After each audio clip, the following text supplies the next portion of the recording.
The Sunrise Movement's new ad for Texas's 10th congressional district candidate, Mike Siegel, features Ryan Pollock. He's an electrician and union organizer. Here's that ad. Democratic congressional candidate Mike Siegel. Welcome, Mike Siegel. Mike Siegel. I'm a former public school teacher, a union organizer, a civil rights lawyer. Unions have a saying, if you're not at the table, you're on the menu. It's no surprise our unions endorsed Mike Siegel. Michael McCall has already shown us who he works for. When the pandemic hit, he spent his time cutting deals for CEOs, not workers. Mike Siegel is our chance to have a seat at the table next year. A real accomplice in Congress. Mike knew union power before he knew air. His mother was a machinist who helped organize a strike while he was still in the womb. Any deal he'll make will start with us. This election is about sending one of our own, to bring our vision of a Green New Deal to Congress, and to bring back good union jobs so we can build a more stable future for ourselves and our loved ones. We are here at the exact right moment to build our America. They may not know our names, but they will know our power.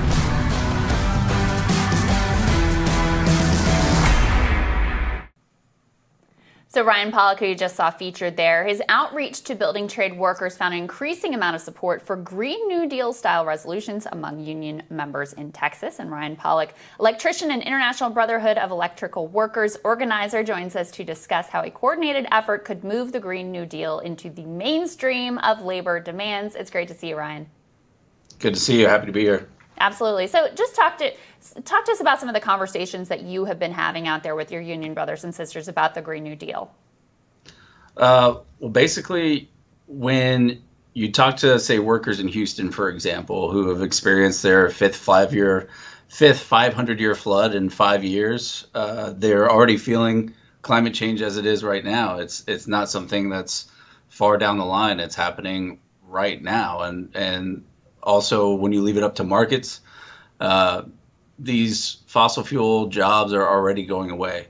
We're seeing this in Texas right now. My union here, we've had tons of oil field workers coming through my local looking for career changes because they know that these jobs aren't coming back. There's a real change, whether we do something about this politically or not. Yeah, and I think part of the hang-up, and I wonder if you could speak to this, is we've heard a lot of Democratic politicians come through and say, oh, we're going to retrain you for new jobs. Don't worry. Sure, we're going to make your industry is not going to do as well, but we're going to get you set in a new job. And that never seems to actually come to pass. So how do you overcome those concerns and those fears? I think a change we need to have as far as that goes is making sure we're training people for jobs they already have. In a big government program like a jobs guarantee, we'll make sure these jobs exist and that they have these jobs. And then after they have these jobs, then we can train them. As long as we approach it in that way, I think that'll solve a lot of those issues. Yeah.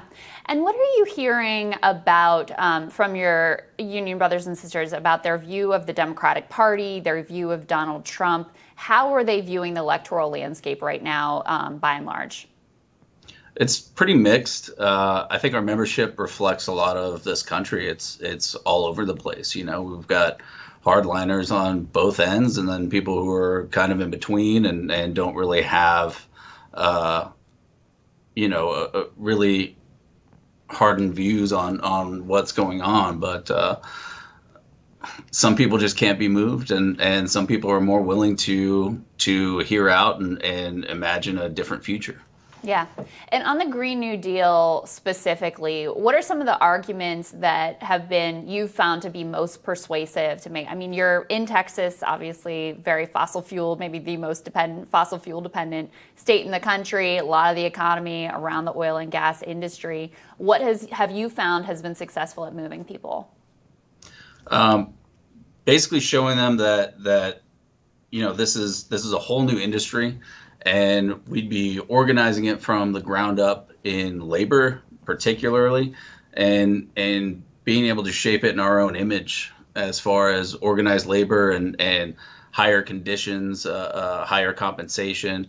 Right now, the green sector doesn't have the conditions that the fossil factory jobs have, fossil fuel jobs have. So if we can raise those conditions and set that standard from the very beginning, then we can have a whole new industry with tons of new jobs that are just as well paying and have the job conditions that we have in fossil fuels right now, and probably even better.